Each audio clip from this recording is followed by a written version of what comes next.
Amir Patel, founder and director of Impulse Education, and today we are going to start Werner theory of coordination compound.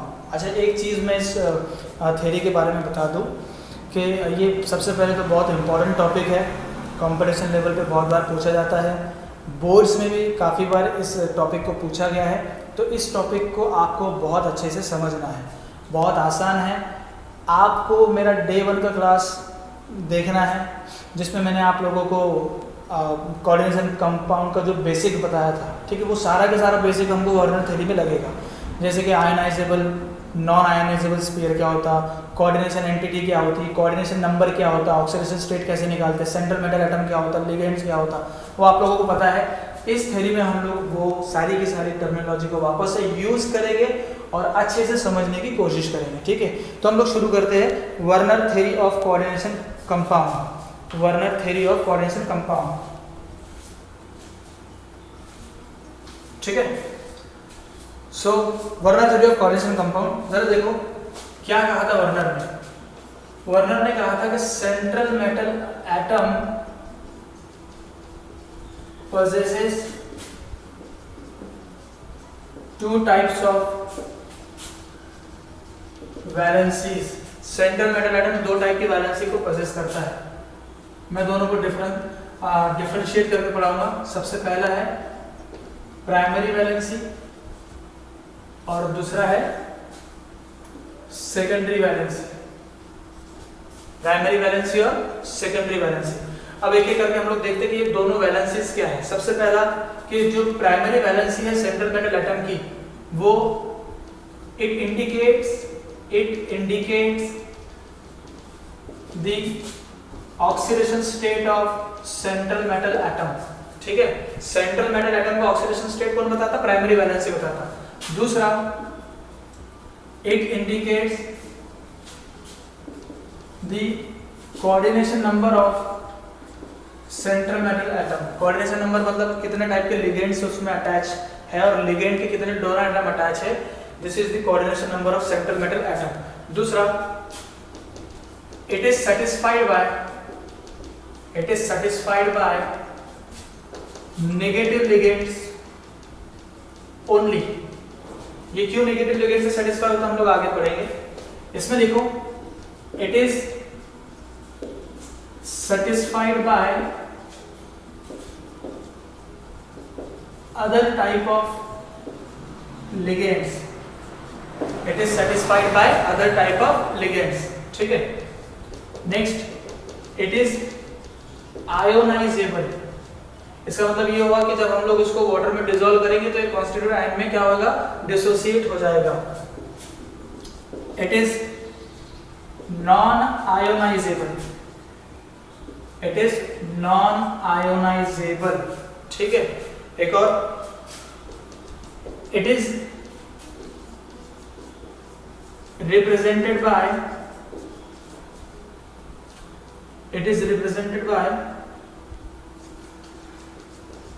Dotted line.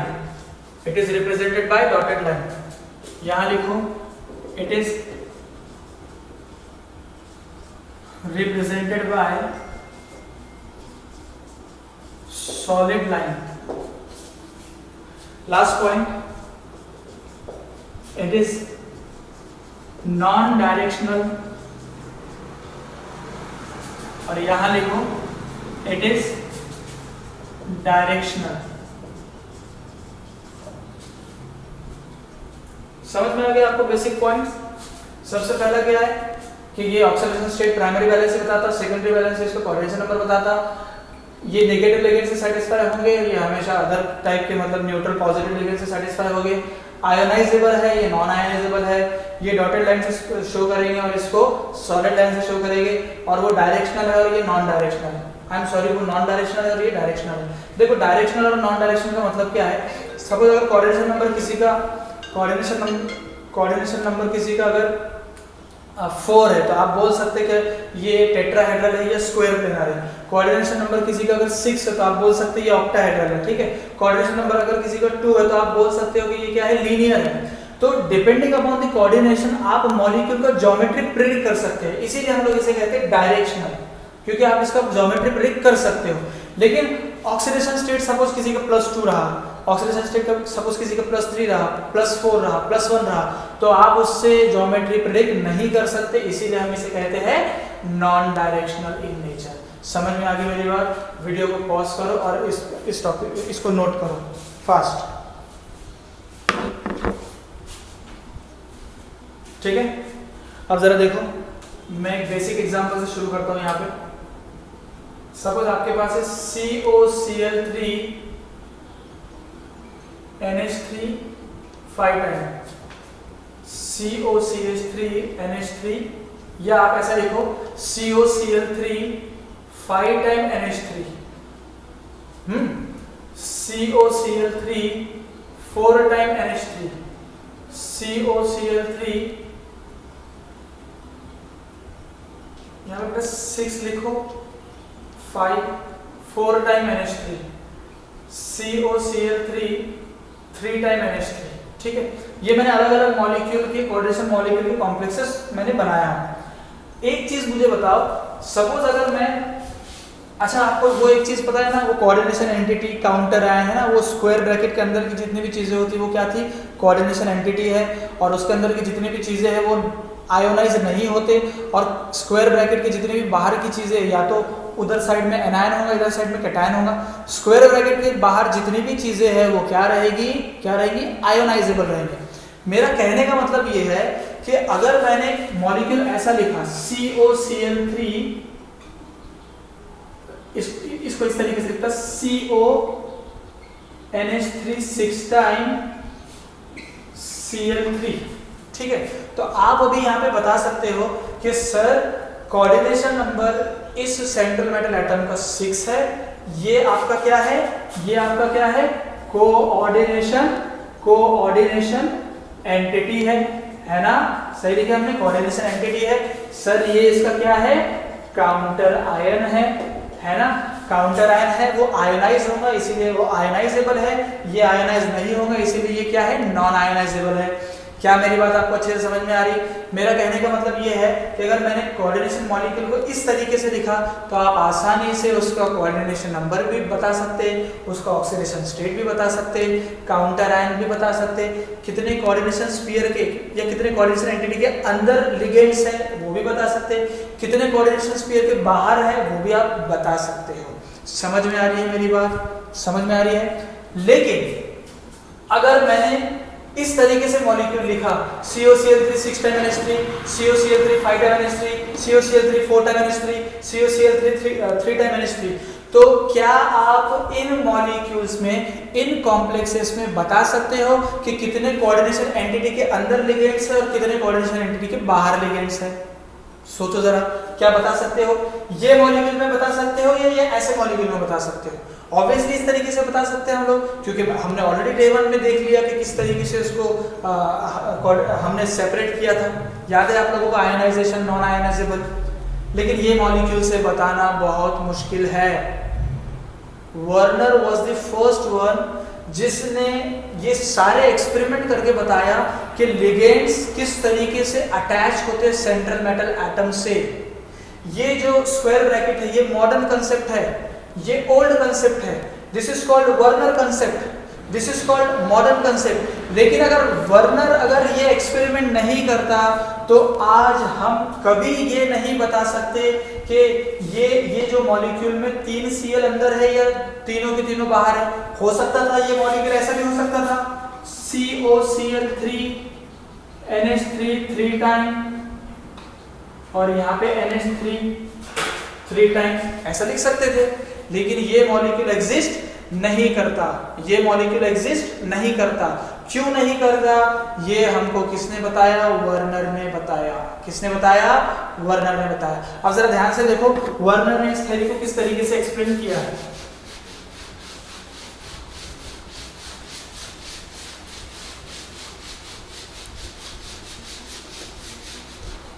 देखो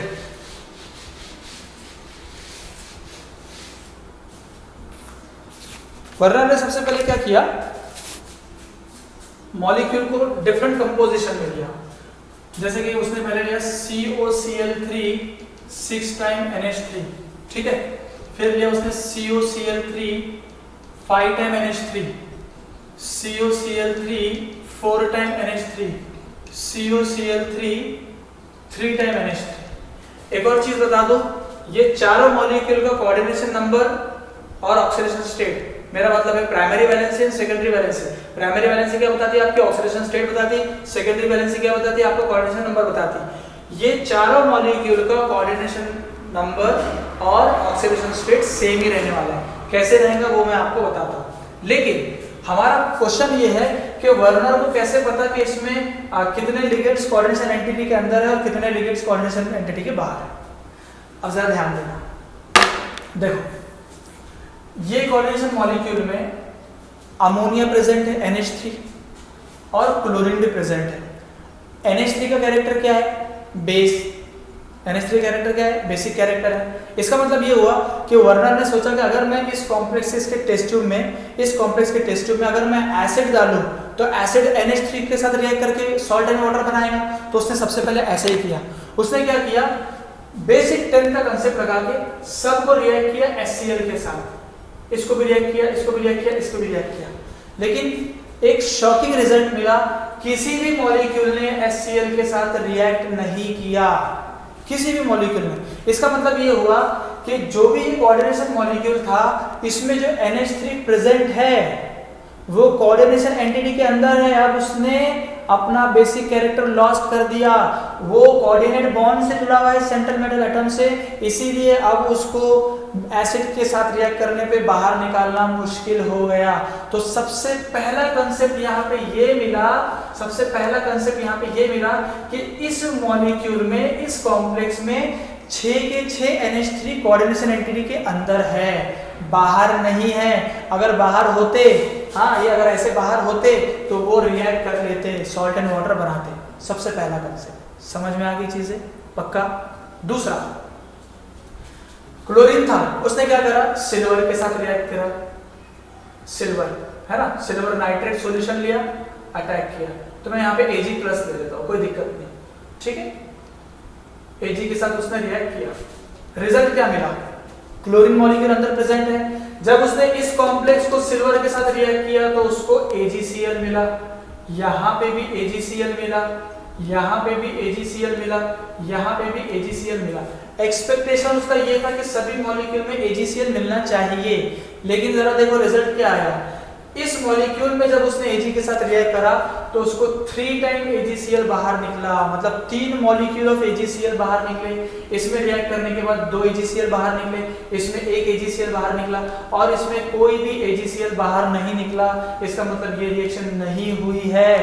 इस reaction से Werner ने क्या predict किया कि ये जो कोऑर्डिनेशन मॉलिक्यूल है, ये जो कंपाउंड है, इसमें 3 जो Cl मॉलिक्यूल है, क्लोरीन है, वो किधर है? कोऑर्डिनेशन एंटिटी के बाहर है, इसीलिए रिएक्ट कर लिए।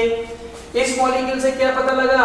इस मॉलिक्यूल से कि इसमें 2 Cl बाहर है और 1 Cl अंदर प्रेजेंट है कोऑर्डिनेशन एंटिटी के। समझ रहे क्या मेरे भाई लोग? हाँ देखो इधर, यहाँ देखो, यहाँ पे 3 Cl है, लेकिन एक्सपेक्टेड क्या था कि तीनों Cl बाहर निकलेंगे। लेकिन यहाँ पे क्या हुआ कि Ag ने किसके साथ रिएक्ट करा? Cl के साथ, और एक ही मॉलिक्यूल बाहर निकाला। इसका मतलब ये हुआ कि इस मॉलिक्यूल में 1 Cl कोऑर्डिनेशन एंटिटी के बाहर है और 2 Cl कोऑर्डिनेशन एंटिटी के अंदर है। यहाँ देखो, यहाँ पे भी 3 Cl है, एक्सपेक्टेड यही था कि तीनों Cl बाहर निकलेंगे, लेकिन Ag ने जब रिएक्ट करा तो यहाँ पे कोई भी AgCl नहीं निकला।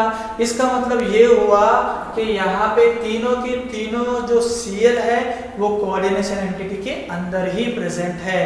तो इस कंसेप्ट को जब वर्नर ने दिया तो ये जो मॉलिक्यूल था, अब इसको हम लोग मॉडर्न वे में लिखना चालू कर दिए। मॉडर्न वे क्या था? इस वे में। मुझे बताओ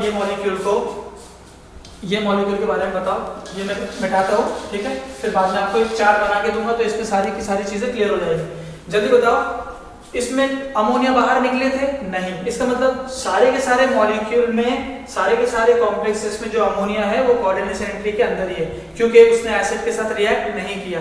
पहला कंसेप्ट। दूसरी चीज हमने क्या सीखे इस रिएक्शन से, वर्नर थ्योरी से क्या सीखे कि इसमें जो सिल्वर हमने ऐड किए थे तो कितने Cl बाहर निकले, 3 Cl बाहर निकले। इसका मतलब तीनों के तीनों Cl कहाँ है, कोऑर्डिनेशन एंटिटी के बाहर है। इसका मतलब ये हुआ कि अगर हमको इस मॉलिक्यूल को लिखना है तो हम लोग कैसा लिख सकते, CONH3 6 टाइम, ये कोऑर्डिनेशन एंटिटी बना लिए कि भैया हाँ 6 NH3 कोऑर्डिनेशन एंटिटी के अंदर है और 3 Cl क्योंकि बाहर निकले थे इसीलिए Cl3 बाहर। समझ गए मेरी बात? मुझे एक बात बताओ, इसमें कितने Cl बाहर थे, एक Cl बाहर था है ना, और 2 Cl अंदर थे। तो बताओ क्या बनेगा ये, COCl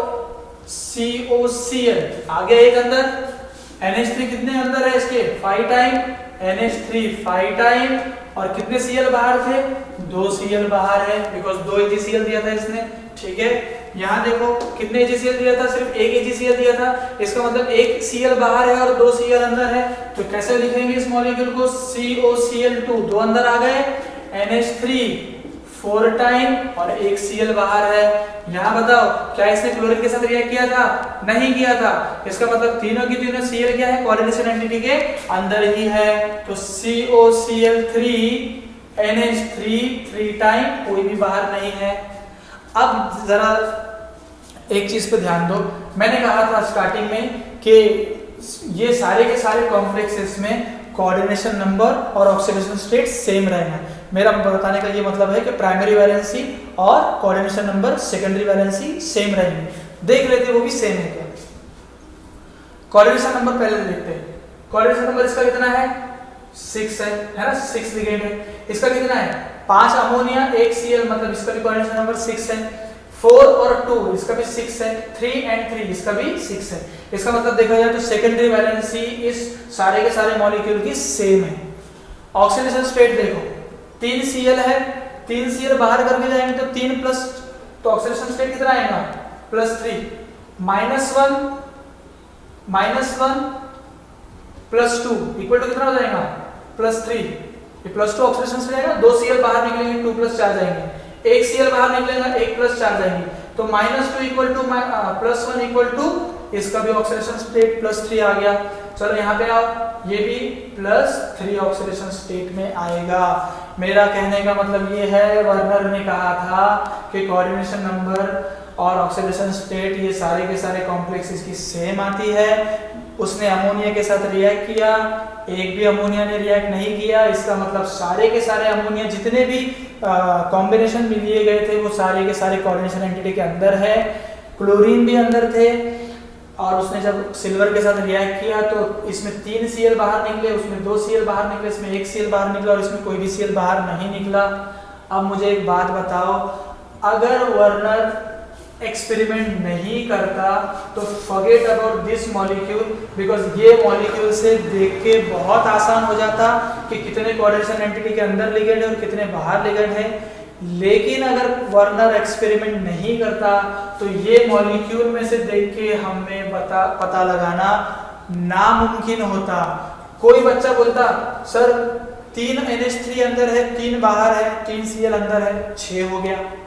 कोई बच्चा बोलता कि नहीं सर 4 NH3 को अंदर लो, 2 Cl को अंदर लो और 2 NH3 और 1 Cl को बाहर निकाल दो। समझ रहे, ये जो कंफ्यूजन यहाँ पे क्रिएट हो सकता था, वर्नर थ्योरी के एक्सप्लेनेशन के बाद ये कंफ्यूजन किसी को भी नहीं रहा। समझ में आ रही है इंपॉर्टेंस? सिंपली मैं बता दूं, सिंपली अगर मैं ये पूरे वर्नर थ्योरी का कंक्लूजन अगर आपको बताऊं, अगर मैं इस तरीके से मॉलिक्यूल लिखूं COCl3 6 टाइम NH3 या COCl3 5 टाइम NH3, तो आप नहीं बता सकते कि इस सेंट्रल मेटल एटम का कोऑर्डिनेशन नंबर कितना है और इस सेंट्रल मेटल एटम का ऑक्सीडेशन स्टेट भी कितना है, या इस सेंट्रल मेटल एटम के पास कितने लिगेंड कोऑर्डिनेशन एंटिटी के अंदर है और कितने लिगेंड कोऑर्डिनेशन एंटिटी के बाहर है। लेकिन अगर इसी मॉलिक्यूल को मैंने ऐसे बनाया COCl NH3 5 टाइम Cl है ना, Cl2, हाँ अब आप बोलोगे सर 5 और एक 6, सर 6 लिगेंड कोऑर्डिनेशन एंटिटी के अंदर है। Sir it is a heteroleptic complex because 5 NH3 है और एक Cl है, so sir it is a heteroleptic complex है। और सर यहाँ पे 2 Cl कोऑर्डिनेशन एंटिटी के बाहर है, it is called counter ion and it is called coordination entity. समझ में आ गया? अब जरा देखो हम लोग एक के बाद एक इसके स्ट्रक्चर बना के कोशिश करेंगे कि किस तरीके से वर्नर ने एक्सप्लेनेशन किया था, स्ट्रक्चर्स दिए थे। सबसे पहले मैं इसका स्ट्रक्चर बनाता हूं। देखो CO कितने NH3 है आपके पास? 6 टाइम NH3 NH3 देखो NH3 मैंने H इधर लिखा, तो हमेशा ख्याल रहे नाइट्रोजन से बॉन्डिंग हो, हमेशा ख्याल रहे नाइट्रोजन से बॉन्डिंग हो। NH3 ठीक है ना। तो मैंने क्या कहा था कि कोऑर्डिनेशन नंबर क्या है आपका? Coordination number sorry secondary valency क्या है आपका? कोऑर्डिनेशन नंबर है। और सेकेंडरी वैलेंसी को हम लोग किससे डिनोट करते हैं? किससे डिनोट करते हैं? डॉट सॉलिड लाइन से डिनोट करते हैं। ठीक है, तो ये मैंने इस मॉलिक्यूल का या उस मॉलिक्यूल का ये बना लिया। अब मुझे बताओ क्लोरीन कितने बाहर है? कोऑर्डिनेशन स्फीयर के कितने बाहर क्लोरीन है? 3 बार है। तो ये हम लोग पहला, ये दूसरा, ये तीसरा। समझ में आ गया? So this is the structure of COCl3 या CONH3 6 टाइम और 3 Cl बाहर। इसका मतलब ये हो गया कि कोऑर्डिनेशन नंबर इसका 6 है और 6 को हमने सॉलिड लाइन से बता दिया NH3 को, और जो बाहर है काउंटर आयन उसको हमने डॉटेड लाइन से बना दिया। ठीक है, अब हम लोग बनाएंगे इस मॉलिक्यूल का। तो इस मॉलिक्यूल का आप बना लोगे, जल्दी बताओ इसको कोऑर्डिनेशन नंबर कितना है? 6 है, 5 NH3 और 1 Cl। तो हम लोग यहाँ पे बनाते हैं ये CO,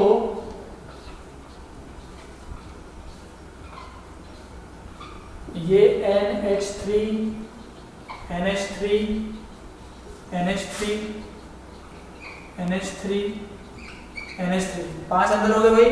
कितने कितने क्लोरीन अंदर है इसमें? 1 क्लोरीन और अंदर है, तो ये एक और क्लोरीन को हम लोग अंदर बता देंगे।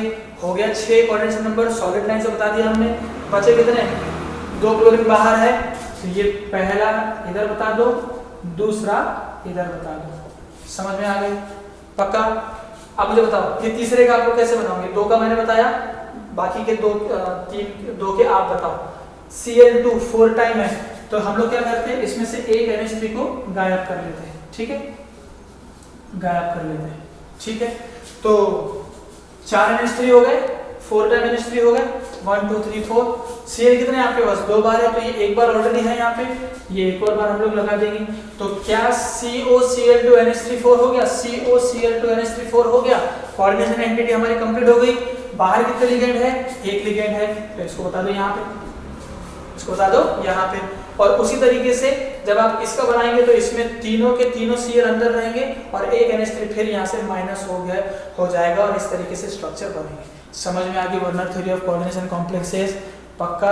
अब मैं आपको एक चार्ट बताता हूँ, वो आप लोग नोट करें, तो इससे और चीज़ें क्लियर हो जाएगी। Werner theory of coordination compound.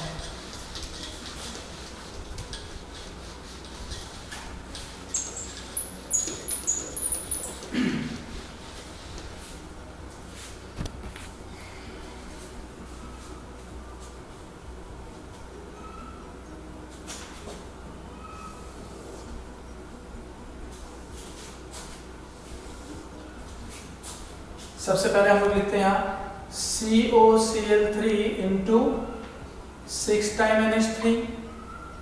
यहाँ लिखेंगे COCl3 इंटू 5 टाइम NH3। यहाँ COCl3 इंटू 4 टाइम NH3, और यहाँ पे लिखेंगे COCl3 इंटू 3 टाइम NH3।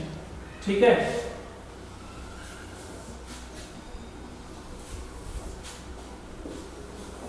मैंने ओल्ड कॉन्सेप्ट से लिखा। अब हम लोग एक एक चीज को क्लैरिफाई करते हैं। सबसे पहले प्राइमरी वैलेंसी, और ये है उसकी सेकेंडरी वैलेंसी। ठीक है, जरा जस्ट इमेजिन, हमको नहीं पता प्राइमरी वैलेंसी कितनी है, सेकेंडरी वैलेंसी कितनी है। वैसे हमें पता है इसकी भी 6 कोऑर्डिनेशन नंबर है, और +3 +3 +3 इसका ऑक्सीडेशन स्टेट है। लेकिन इमेजिन करो आपको नहीं पता है, हम लोग क्या करेंगे, ठीक है भाई कोई बात नहीं, हम लोग रिएक्शन विथ HCl करके देखेंगे। तो बताओ HCl ने इसके साथ रिएक्ट किया था, नहीं किया था, इसके साथ किया था, नहीं किया था, नहीं किया था, नहीं किया था। पक्का होगी बात क्लियर। चलो रिएक्शन विथ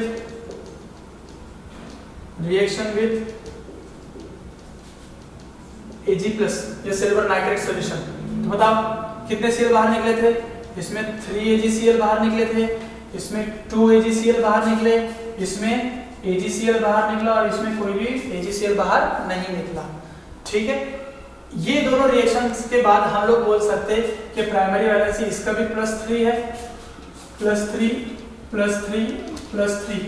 ठीक है, इसका कितना है कोऑर्डिनेशन नंबर 6 6 6 6। सेकेंडरी वैलेंसी इसका क्या है, कोऑर्डिनेशन नंबर है। एक और जरा देखो, क्रायोस्कोपिक स्टडी, क्रायोस्कोपिक स्टडी। देखो इसको किस तरीके से लिखेंगे हम लोग, क्रायोस्कोपिक स्टडी क्या है समझो पहले।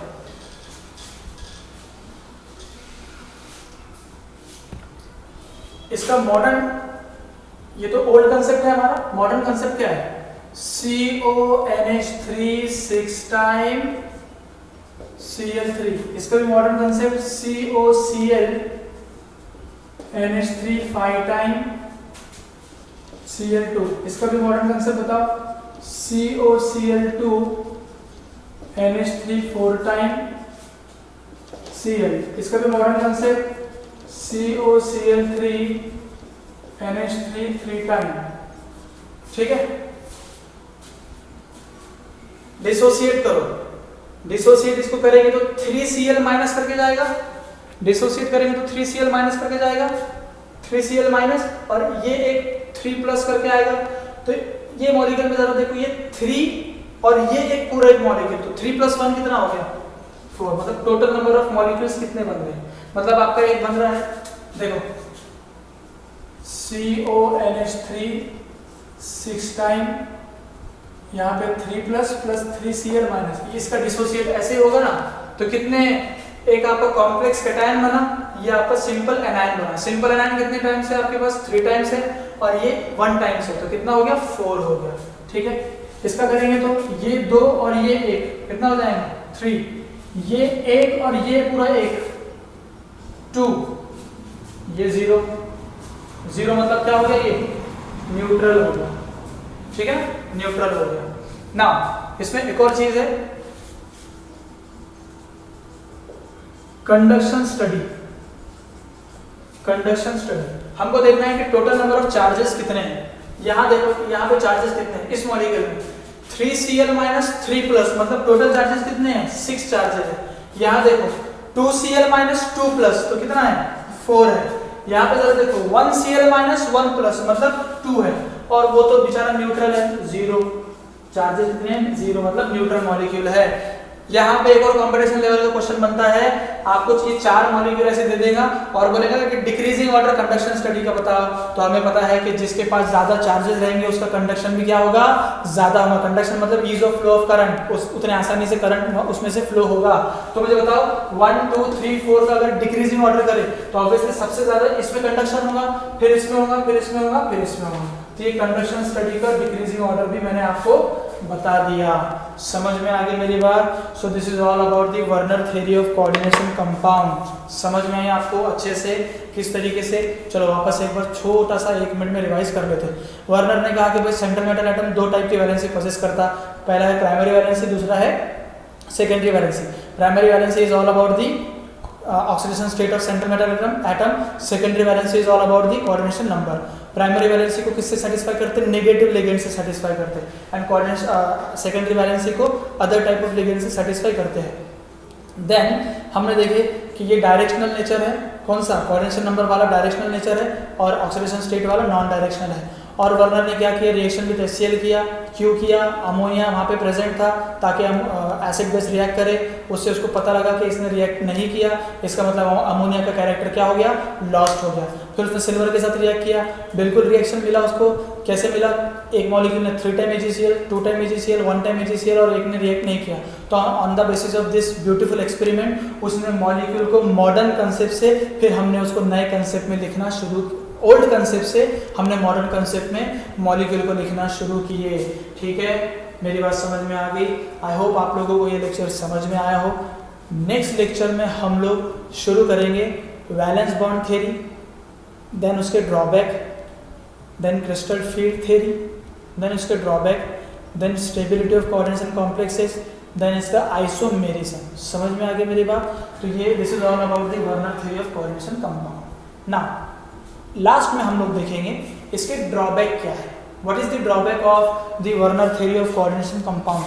तो सबसे पहला ड्रॉबैक इसका ये है कि why certain metal atom has tendency to form coordinate bond and other metal does not possess this property। why कि एक मेटल कोऑर्डिनेट बॉन्ड बना रहा, दूसरे मेटल कोऑर्डिनेट बॉन्ड नहीं बना रहे हैं, ये क्यों हो रहा, ये वर्नर ने एक्सप्लेन नहीं किया।